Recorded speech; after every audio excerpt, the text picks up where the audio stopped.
Hey, Hayden. Oh, hello. What's you up to?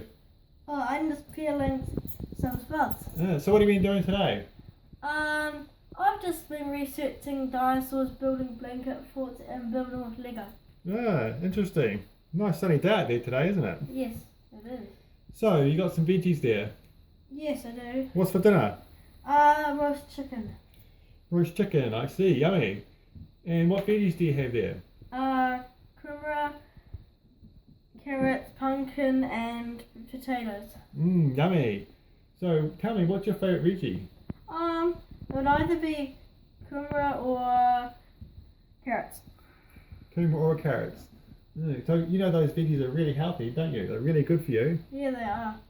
They are, yep, that's right. Well, I hope you enjoy your veggies tonight and that yummy roast chicken. Thank you. Thanks for your time. You're welcome. Goodbye.